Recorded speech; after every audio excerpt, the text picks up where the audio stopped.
All right. Coffee. It's every Friday night's drink. Mmm. Mm-hmm. Mm.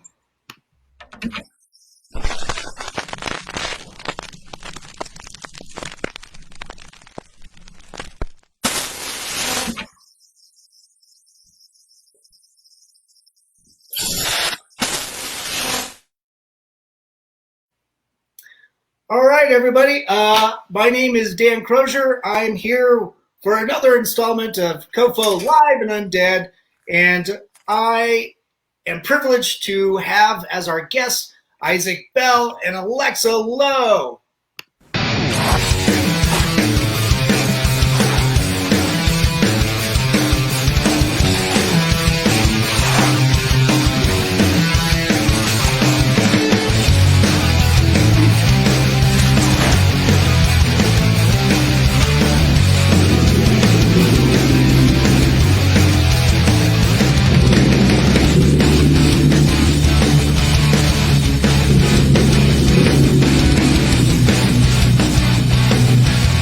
You write something on my face.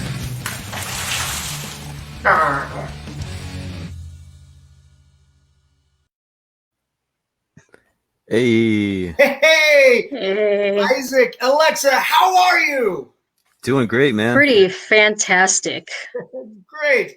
Thanks for being so generous with your time and coming onto the show and talking a little bit about all the cool things that you do. Yeah, you guys are creating some amazing comic books. So can't wait to talk about that.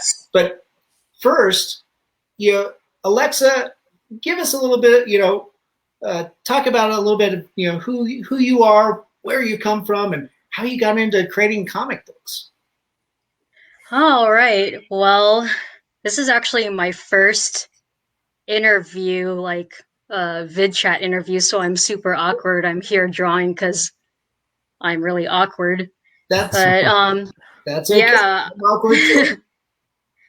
I have been drawing for as long as I can remember, and I have little stories in my mind that I work every single night, and I never really found a way to show it to everyone. Mm-hmm. I did conventions. I've been on the convention scene, oh man, since I was like 16. I'm 28 now, so I kind of grew up with it. Yeah.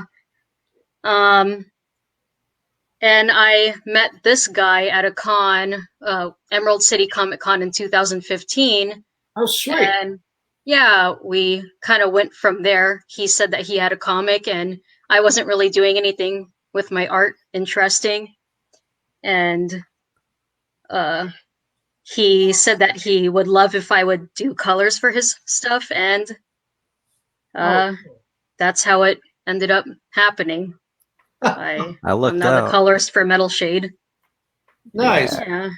That's cool. So you guys, connected, 2015 at Emerald City Comic Con. It's a great show. I love that. Best. Yeah. Yeah, I remember going to that almost 10 years ago. Wow. Oh, geez, it must be different from now. Yeah, true. Well, right now nothing's happening. So, yeah, true. but yeah, back then it was wonderful in terms of the community that came out was very interested in art, and you could actually talk to editors and you could talk to publishers, and everybody seemed very approachable and right. It wasn't a media extravaganza. I'm not sure what it is anymore. As of last year, but well, I've found that people are very approachable there. I learned a ton at those shows. So nice. Plus I met her, so it's definitely my favorite show of all time. That's great. And Izik, tell us a little bit about where you come from and how you got into comics. Where do I come from? Okay. Let me see if I can figure it out. No, I've been drawing forever too. I was always into comics. So in high school, I came up with MetalShade. It was just at the time, it was a ripoff of, whatever comics I was into at the time. So, and then I just kept working on it in my head, and it evolved over the years. And, once I started actually taking my art more seriously and putting in the work, got to a point where we could actually do the comic. So I wanted it to be much better than I had the ability to make it at the time. And then when Alexa came along, it was that missing link, the missing piece of the puzzle there. So, and just what she's been able to bring to it with her colors, and not only that, but editing my script and pushing me to not settle for, anything less than what I'm capable of doing. She's very good at pushing me to that next level. That's great. Criticizing. I'm just kidding. Well, no, I'm nice. I think a lot of people really do need that in their life. They need that support system, but also that person that'll whip you into shape and compel you to be better, or to work harder. So that's great. It sounds like it's a very good marriage, both creatively, and you guys are married in real life. Am I right? We're getting there. We're engaged. Almost. So. Okay. Yeah. Okay. Yeah, Izik, early off camera, you were talking to me that the in-laws were in town. So right away. Right. Okay. Yeah. So we're getting there. We've had a long engagement, so they're basically the in-laws. We're planning to elope. We just are waiting for the right time. Okay, is that something you should be saying with the in-laws there? They know. They know about it. Yeah. Okay. They know we're weirdos, so. Yeah. Yeah. Well, that's great. I'm happy for you guys. Can you tell us a little bit about what MetalShade is? What the story is, and some of the characters are. I have no idea, actually. I'm like trying to figure it out. I have one issue down, and I'm still figuring it out. Here, let me give you the so this is what I wrote for the Knicks campaign, to like kind of elevator pitch type thing. Right. Okay. So MetalShade is a powerful black magic strike team. Its horrific members manipulated by an enigmatic corporate head wielding politics and violence in her quest for power. Are they pawns in a game they don't understand? Or will they become something more? Will they become heroes? And they're kind of occult type heroes, right? Yeah, it's kind of a mix of cyberpunk and horror. Nice. Yeah. Nice. Yeah. When I look at your art, it reminds me of the like Dale Keown, type of like Pit, it feels like it's in the vein of like Image's Cyberforce meets like either Justice League Dark or a little bit of Doom Patrol type elements. But there's really there's that heavy metal feel to it all too. Yeah. So I remember you guys did a Kickstarter campaign, and it was monstrously successful. So yeah, I hope you guys are able to keep it up. We're looking forward to that first issue. It's not out yet. It's not done, or is it? No, it is done. It's done. Yeah. Oh, sweet. Yeah, it's printed and it's on the way. So it should be here in like a week and a half. Week and a half. Yeah. So we're like very anxious to finally see it. But that's great. That's absolutely wonderful. If you don't mind, let me play the video from your Kickstarter campaign, so that everybody at home kind of understands and has an idea of what we're talking about. Yeah.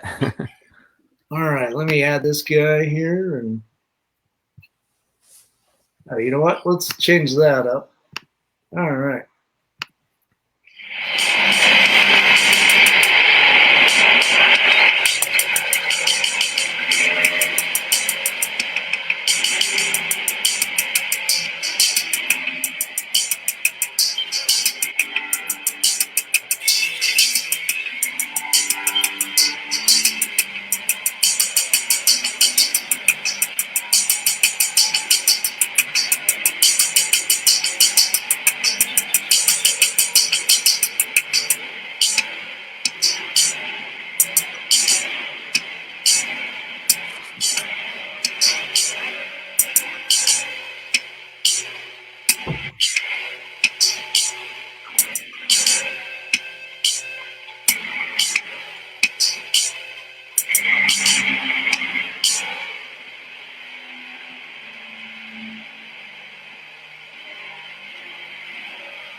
So cool. That's pretty cool.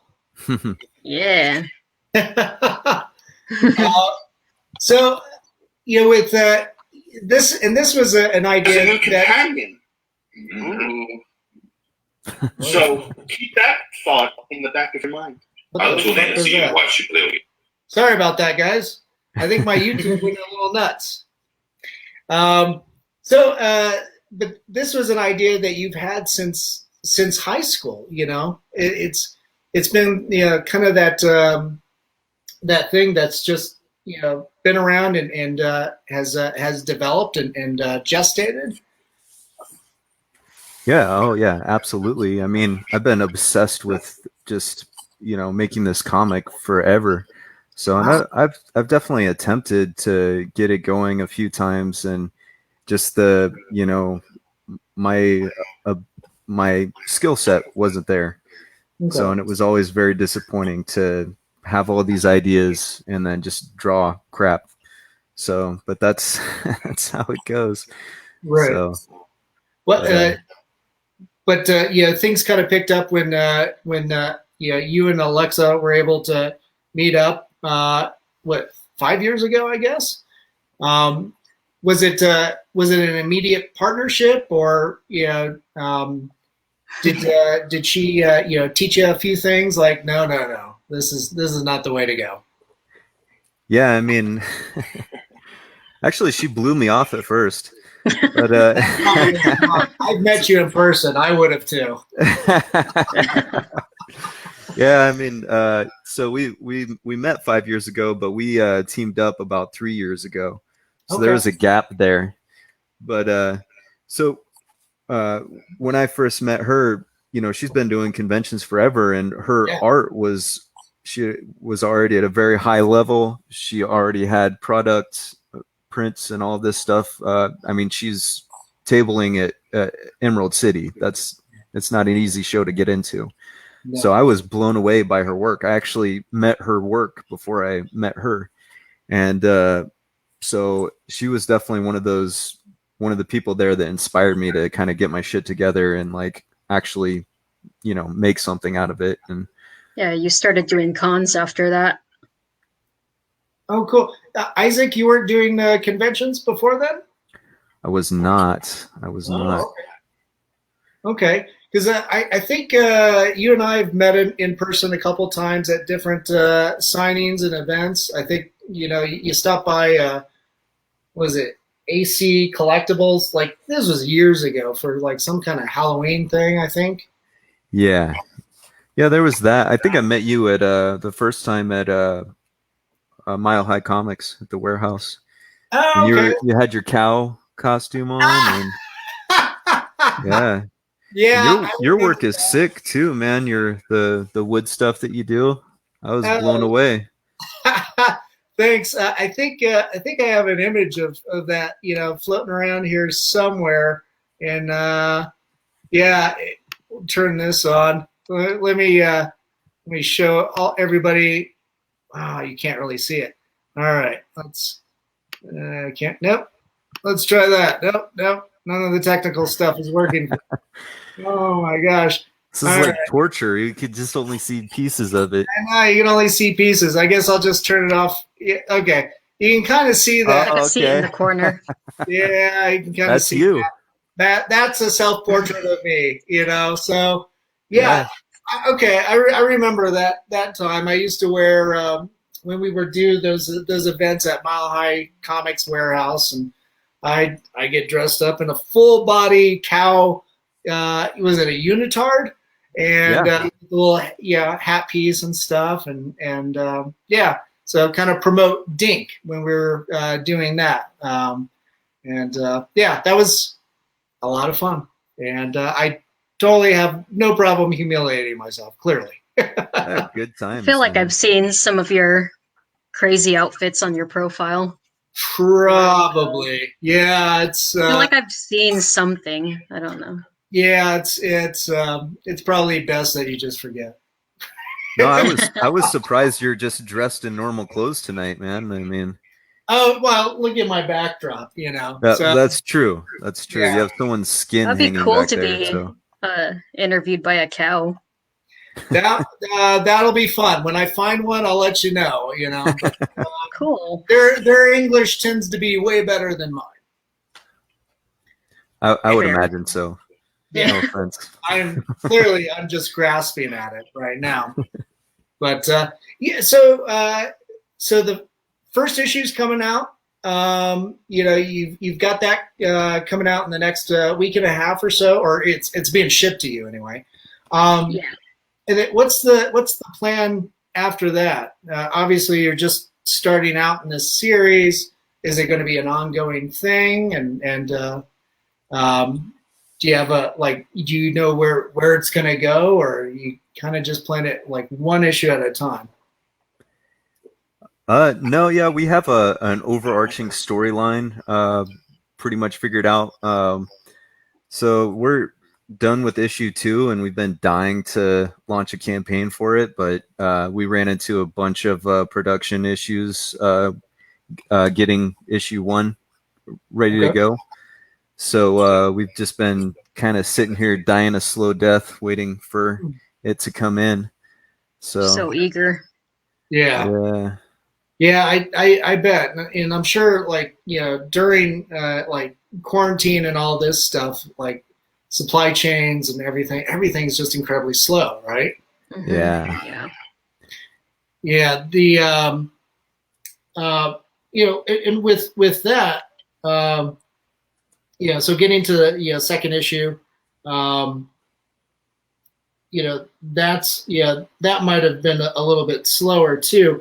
But what kind of obstacles, creatively, have you been able to consciously overcome? You said there was some is it technical issues or some things like that? Is there some new things that you've learned that you can kind of talk about? Yeah. Well, I mean, the problem that we had is we got involved with a publisher who didn't do their job and was basically kind of after just wanted our Kickstarter money, basically. So all of it. Yeah. So little by little, we started to figure out that they were bad news, and we were able to get out of our contract with them, and it set us back several months.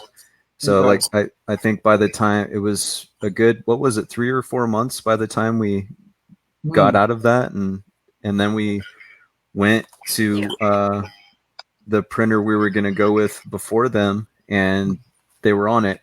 So, but it takes time. So, yeah, it can be really, really tough working with publishers and such like that. I'd imagine contracts are not easy to navigate either. So you guys are really independent now.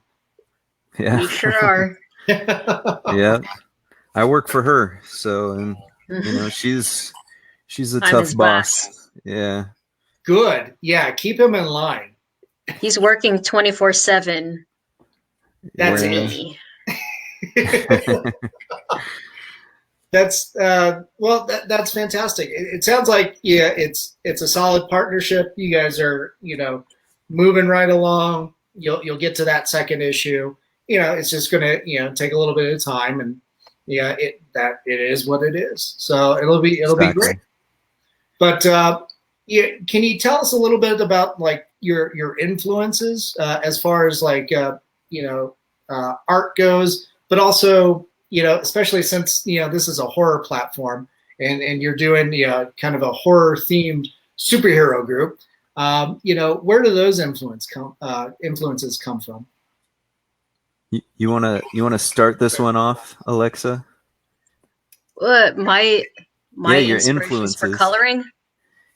Well, but you've added a lot to the book too. I think you have a lot of horror influences. You should see some of. Yeah, let's see. Let me pull up some art. Actually, you can. Her start her off stuff. while I look up. When I first saw her work, it was all horror stuff. Basically, it was stuff based off of just emotions and things like that. It was very, very dark and beautiful.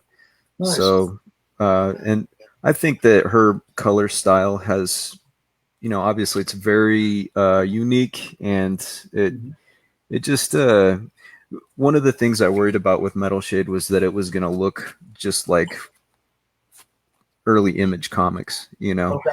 So when she came along and put her stuff into it, I think it has more of a horror feel because her work is a little more painterly. It's a little less superhero-y. So for me, my influences, I just always love monsters. Like my first love was dinosaurs. Okay. And then after that, it was like Venom and Sasquatch and all the lizard guys like that. Okay. Sasquatch from Alpha Flight? Yeah. Oh, okay. Wow, that's pretty interesting little pick. Yeah, I mean, we had the cards, the Marvel cards. It was in second grade, and everyone Series 2. That's what all the kids were into, and I was just blown away that all these different characters existed in the same universe and had histories together and all this continuity. So I was in love. So I always loved monsters. I loved the darker stuff. And so that's why MetalShade has that harder edge, or at least those horror aesthetics. Yeah. So. Wow, that's pretty cool. Oh, what do you got there, Alexa? I found my old art page. It's back when I was discovering my emotions, just going down the road of understanding yourself. Let's see. Share screen. Oh no. What? Is it on you? But let's see. Do do do do do do do. Never mind. I don't really know how to share my old art, but you're sketching away on something right there. Can you share? Yeah. It with us? Just hold it up to the camera. I'll pull it up. I was mostly inspired by my emotions. So I've always been a really different person growing up. Just I was really quiet and I didn't know how to express how I felt. Yeah. Until about when I was 19, I had a panic attack and I wanted to draw that fear that I felt. It was unlike any feeling that I felt. I felt like I was gonna die. Like I felt like I was choking. And I went to the hospital and found out that, I have depression. I have this, I have the works. And I decided to draw everything that I felt, how it feels in my chest, how it feels in my stomach. Yeah. And so a lot of my artwork is really, really gritty, and it's all based off of my emotions. So Izik's artwork is very, very gritty, and you can see his feelings in his artwork. A lot of it is anger and testosterone. Testosterone. But I throw a little bit of my own feelings into the colors too. So it sounds very self-reflective and therapeutic. It is. It really is. Just seeing all the people comment on my works that they've felt that way as well was great. It made me feel like I wasn't alone. So it's I think creativity and art is a really effective tool to be able to convey those feelings and connect with your audience on a much more personal level. So that's if you do that, I feel it's it's very successful and at the same time therapeutic too. Yeah. That's cool. I don't know why Yes, my screen sucks, man. But you got a little bit of reflection, but don't worry about that. That looks great. Is the original kind of like an ink wash? It's all pencil, actually. No kidding. Wow. It looks very fluid. What is straight and what is not? That's cool. That's wonderful. I'm trying my. No, you can't really see it, but you can kind of see it. So I that can was make the kind of stuff that's what I saw when I first met her. It was a lot of really dark emotional work. So as far as horror too, another one of my huge interests is like psychology and like serial killers and like the actual like real, real horrors. Dark stuff, the real horrors. Yeah. So, he's always watching that stuff. Yeah, that can be that can be fun, I suppose. Yeah. Well, the other night we were talking about Psycho, the Alfred Hitchcock classic, and some of the aspects during the time when that movie came out, and that period in the 1950s and into the 60s where a lot of women went missing, and it was really listening to like my girlfriend talk about that, and then hearing that from some of our panelists too. It's pretty creepy, and as what a great film it is, but oh my gosh, the basis of reality from which it's taken from. And it's also loosely based off of the Ed Gein story too, which had influenced completely so much horror. It's like, oh my god, yeah. So having that real thing exist in everyday life, that's really wrenching. I don't think any type of like fictional supernatural horror can really take away from anything tangible. Reality is so much scarier. It really is. Yeah, very, very much so. And it's kind of brought to light too in the current atmosphere that we live in right now with the pandemic and everything that people are going through. Izik, you and I were talking about how a lot of our friends are laid off and kind of just scraping by.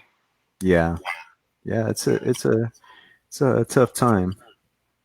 So. Yeah, most definitely. Do you bring any of that? What's into any of your storytelling too, like some of the current events or anything of that nature? Yeah, I mean, it definitely affects everything that we do because, like, both of us as artists try to make everything as raw as possible, but it's going to show up more abstractly because for one thing, the story takes place in another dimension, and so, but yeah, everything that we go through is going to affect the comic and what we're doing. So nice, and then with this, it's a. I think we talked on this a little bit. It's going to be an ongoing series, or just the one arc. No, it's going to be ongoing. I plan to just keep going with it. Issue 2 is finished. Issue 3 is a lot of it is done, and I'm working on a 0 issue that's going to kind of be a prelude to issue 1. Nice. So, but the problem, I have so much planned out, like so far ahead that it's like, it's hard because I'm like, I'm still working on issue 3, but I want to be working on, the stuff that's going to be happening in like issue 10. Yeah. So. Yeah. It's kind of hard to pinpoint like all those ideas and kind of, you get that germ of an idea. It's like, oh yeah, I'm really excited about this idea now. Mm-hmm. Yeah, even though it's like, the reality is you still got to do all the layouts and do all the illustration and coloring and lettering for issue 2 and issue 3. And it's like, yeah, already your mind's on to issue 10. Or the animated series. It's on to the animated series. Yeah. Exactly. Kelly talked about that. Oh, no kidding. No, it's just as dreams. Yeah, well, I mean, it's, you know, with the culture of comics in general, it's such an accessible platform to translate into so many other mediums, whether it's video game or animation or film or television series, because it's so easy to I think pitch, so to speak, just because. Right. You know, you already did the layout. You already did the groundwork. Here's the story. Here's essentially the storyboard. It's these amazing functions. And and granted, it is its own masterful, artifact, its own, work. But it's so easy to convey. If you take a screenplay, it's just the words, and they're amazing as well, but it's not accompanied by the pictures to convey to somebody like a producer who is more associated with, the nuts and bolts of the financing aspect. Right. Right. Number people, as opposed to creatives where it's like, yeah, I can see this playing around in my head. Yeah. So it sounds like that's something that you're talking about, or you're open to as well. Oh, big time. Yeah. Yeah. I mean, that was also my first love was cartoons, Yeah. So yeah, and comics where that's the thing that I can just make with my hands, Mm-hmm. Animation is a little beyond that, but if you make your own comic series and gain some popularity there, then like you said, you have this thing to easily pitch. Mm-hmm. So, but that's a ways off. We still gotta get the series out there, get some storylines down, and we like to dream a lot. So, and that's wonderful. I mean, we're all creatives, we're all artists. We do need to afford ourselves that time and space to dream and kind of fantasize that, and also that I think that also helps us to better organize, how here's the end goal. Now working backwards, where are the steps that you need to take? And visualizing that and putting in the work. Yep, putting in the legwork. Yeah, sometimes it that just calls for becoming an assassin or doing some back alley stuff. I don't know. Yeah, for sure. Hey, we've all been there. That's true. It's since you left Denver, it's gotten much grittier here. Yeah. Nice. We wouldn't know about that here in Kansas. It's just cornfields and hay. Got some cows. Cornfields, it's a great setting for children of the corn. Yeah. Who knows what happens in the cornfields? Tornadoes. If you come across anybody named Malachi, run the other way. Do not be there. That's the name of our roommate, actually. Oh God, you guys are screwed. Well, it's been nice knowing you. Oh man, how's the illustration coming, Alexa? Oh, I'm starting to work on a grumbler. Oh, I'm not familiar with the grumbler. The grumbler is the grumbler. Okay. From MetalShade. Nice. Show him, Bexa. Jeez, what the heck, man? You gotta let it focus. The glare just kind of came up. Oh, there it is. Go. Nice. So that's one of your main characters. There's a grumbler at the top. Oh, I love so with the digital sketchpad, you can obviously zoom in, get all that tight detail. Man, that's wonderful. I love how crisp it is. My girlfriend is trying to get me to go digital, but I've got to be able to like touch everything and feel the texture of paper, and it's a different thing. So I applaud anybody who's able to do that. Alexa, did you grow up with digital pads then? And yeah, I got like a cheap version of Photoshop. It was like $60 or something. Back when I was 11 or 12. So I grew up with digital stuff. Nice. So nice. Yeah, I envy you then. I was fortunate to be born late enough for all the digital stuff to start being popular. So they didn't have that stuff back in our day. Well, I think back in my day. How old are you, Izik? I'm 37. Oh yeah. So I'm a little bit older. I won't say a lot. I'm a lot of it. A lot of it. My body feels a lot older. I'm going to be 44 next week. So I think you probably came. Did you go to art school, Izik? I did. Well, momentarily I did. I dropped out. I actually I went twice and dropped out both times. So okay, I'm a 2-time art school dropout. Well, I think that's a couple notches on the belt, right? 2-time dropout. Yeah. Yeah. What schools did you go to? Because you were here in Colorado, right? I don't know if you were born and raised.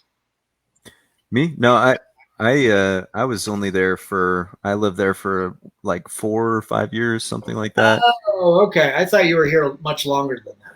No, you were there for 3 years. 3 years. Yeah. Okay. I move around a lot. So I grew up all over California. Oh, okay. Yeah, but I've been all over the place. But I went to school in California, and but Alexa went to art school. She's a professional. I went to graphic design, a graphic design school. Okay. I was expecting them to teach us illustration and stuff, but they didn't. It was all like package design and typography. Oh, okay. I hated my life. So more of a graphic design, than actual illustration. Yeah. No, I went to Rocky Mountain College of Art and Design. Graduated in 2000, and initially I went into illustration, but transitioned over to sculpture. Oh, cool! And so I saw that the kids over there on the other side of the tracks, so to speak, they're playing with flamethrowers and nice alders and chainsaws, and I was like, that looks like more fun. Yeah. And sitting at a desk and playing at the computer. So that's how I learned like materials integrities and illustrating on different materials and different surfaces.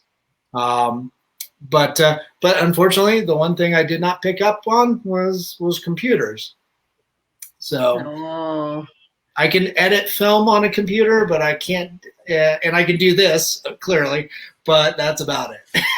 It comes in handy, man. She does. I mean, that's another thing that she does is all the graphic design. Our Kickstarter looked really nice because she did everything, did all the graphics, and it's did. Handy.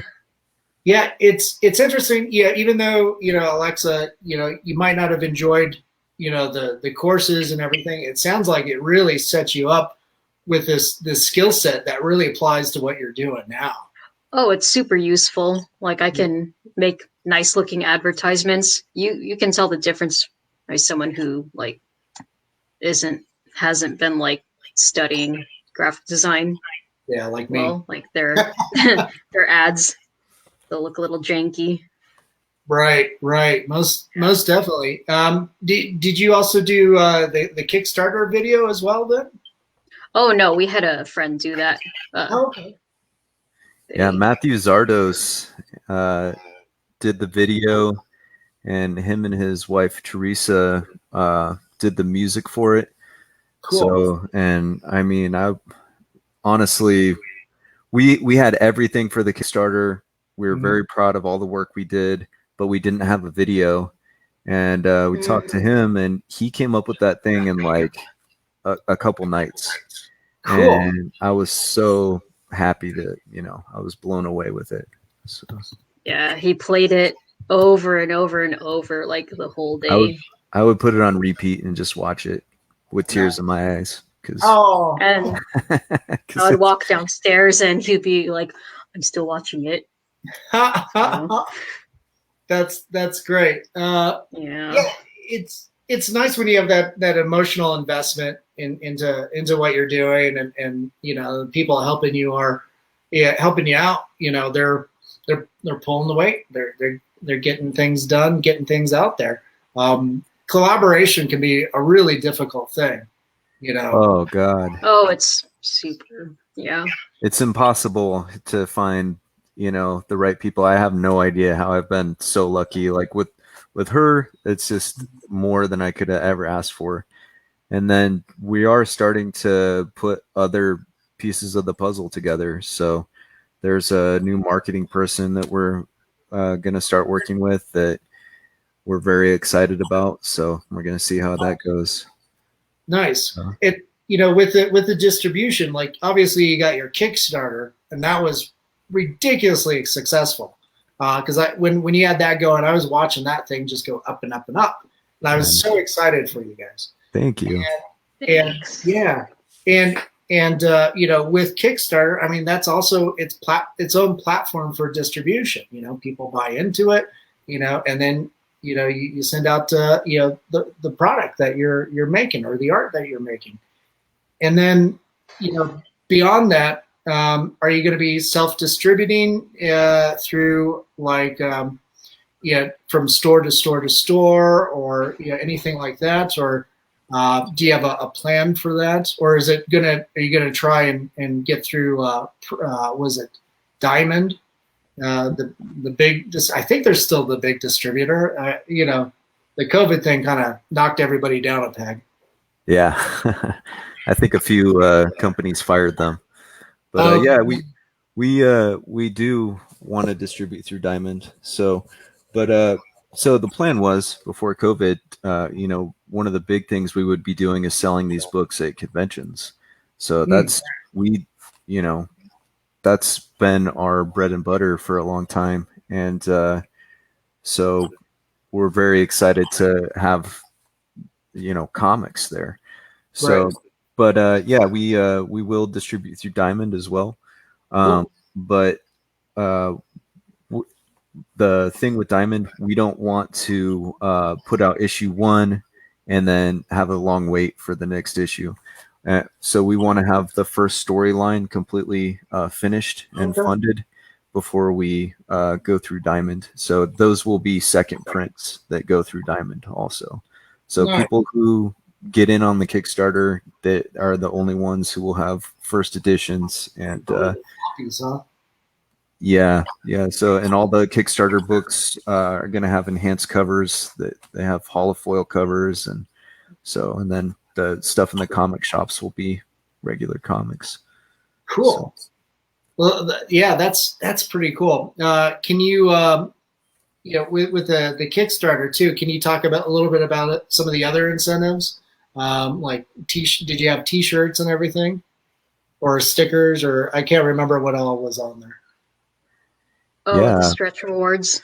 Yeah, we had like postcards. We did it messily at first, where we were like, oh, this is exciting, everyone gets good stuff, but then we realized that this would all cost money, right? So we offered a lot of postcards in the beginning, and stickers, buttons, magnets.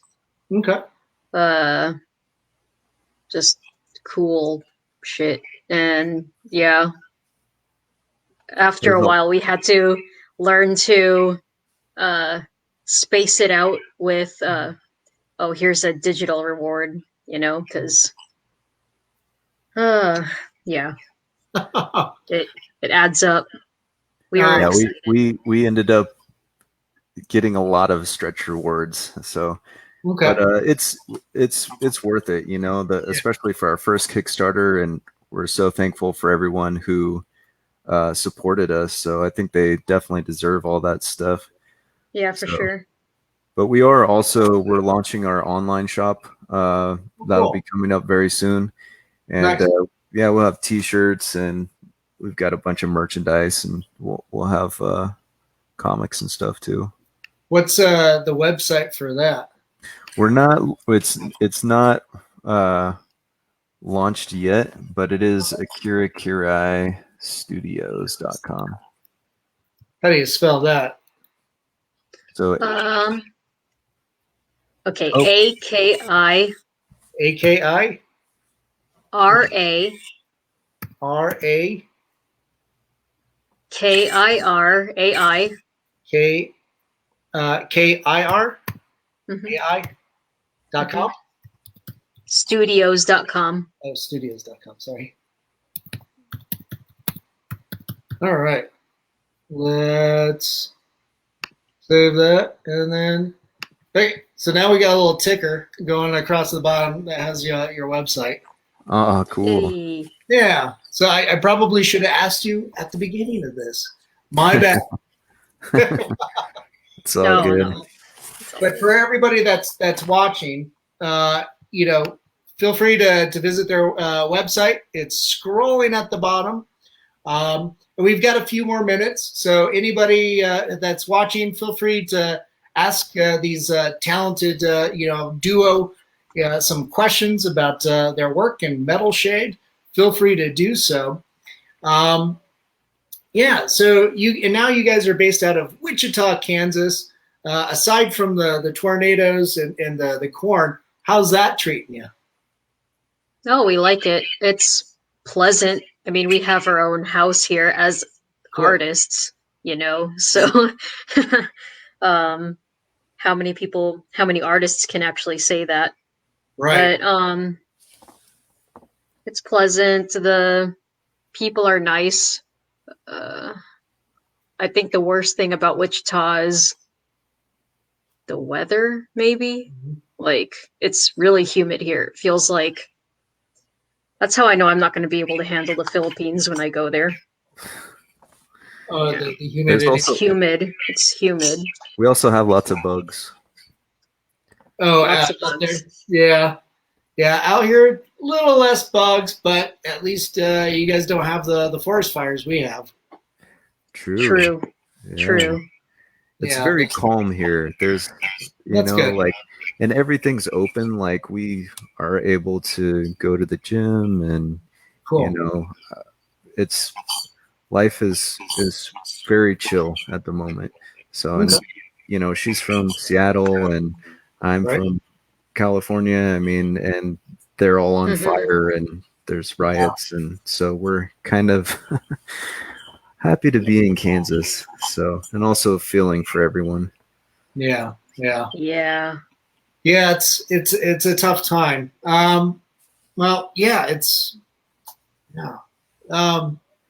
So with hopefully with everything that's occurring, you guys will be able to get back into the swing of things, to go into conventions and tabling and be able to sell your art and your wares there. What's one big thing that you miss about the convention scene? Oh, I really miss the people. I miss how enthusiastic people were about seeing our art. That's the biggest thing. Seeing friends that we've met over all the different cons we've done. But yeah, mostly the passionate fans. Right. Meeting new people. Being plugged into that community, like, you don't realize how much it gives you life until you're cut off from it, Yeah. So because there is that, like, we're all a bunch of weirdos, but we have this like passion for art. Yeah. So it brings us all together, and we like give each other energy, and it's good. And it's funny because we're major introverts, Extremely. So we usually hide from people. But at the conventions, especially me. Yeah. It's different at the conventions, you know. It's because you do have that shared interest and love that, you know, you end up talking to the weirdest people who would never have a normal conversation with anyone, but they go off on, you know, their favorite Yu-Gi-Oh character or something, and you can like, you know, connect with pretty strange people. That's wonderful. That is one of the fun things about conventions is, you know, so there's so many people that as you mentioned are, you know, somewhat introverted. I mean, you know, you guys are. You wouldn't know it about me, but I am too. But yeah, I'm perfectly fine in my own world. But it's so great to be able to get out and be able to connect with you know, fellow fans and fellow people over the love of, you know, whatever your favorite pop culture thing, you know, might be.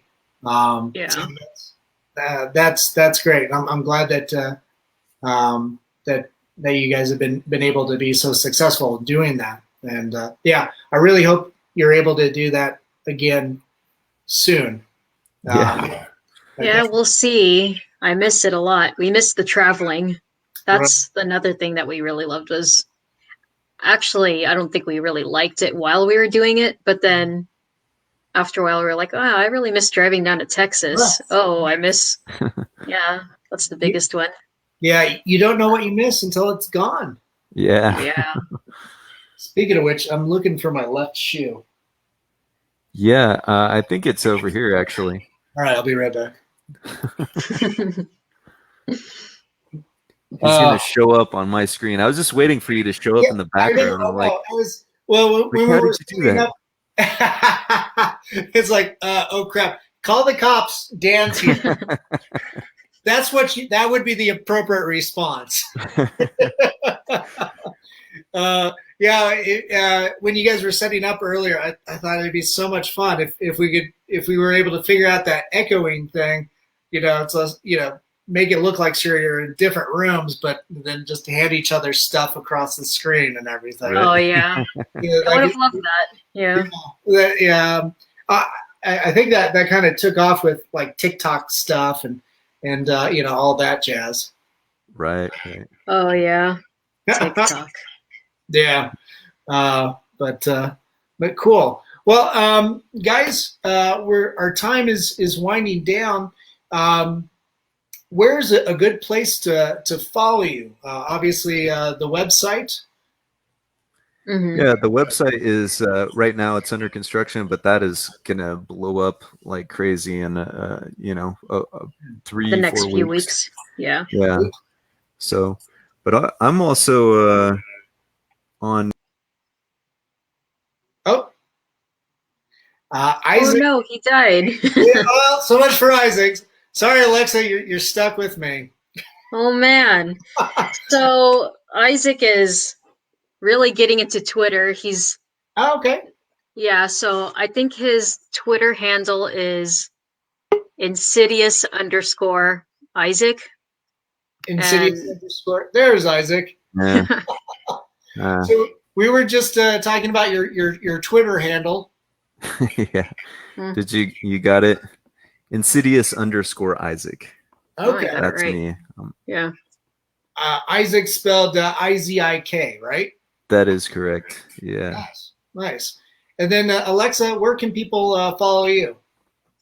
Okay. It's my biggest issue is I need to start posting. I do so much work behind the scenes, but I barely post on social media. I'll be better about it. It's Akira Kirai. It's that first one before studios.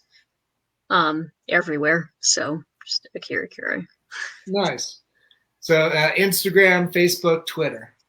Instagram mostly, and Facebook. Just follow my personal Alexa Low. Okay. So yeah. Cool. Well, guys, yeah, thanks for coming on, talking about Metal Blade, and you know, it sounds exciting. Can't wait to see a copy in hand and enjoy your your artwork and your storytelling. Coming soon. Yeah, and you know, can't let us know when the next Kickstarter is about to happen, so we can help you know, promote that. Yeah, and oh yeah. Everybody out there, you know, go to the, you know, the website when it's really up. I mean, you've got one up right now, but yeah, there's still plenty of stuff to check out on there if you want to take a look. Sweet. Yeah. Excellent. Go ahead, stick around when we end this broadcast, and then yeah, thanks again so much for coming on, Alexa and Izik. Thanks for having us. Thanks for having us. Yeah, most definitely. And real quick, Alexa, how's the illustration going? Can you share that with us real quick? Oh yeah, I didn't make much progress at the end with Grumbler, but let's see. Oh, there it is. Nice. It's very cool. I've got one I can show off too. Oh, where is it? Oh, there you go. Have you been drawing too while we've been talking? No, but I have this cover just sitting here. Oh, is this the cover to number 2? It's going to be the main cover to issue 2. Wow, that's cool. Pretty sweet. Nice. You think that's cool? This is cool. Wait, I got another one.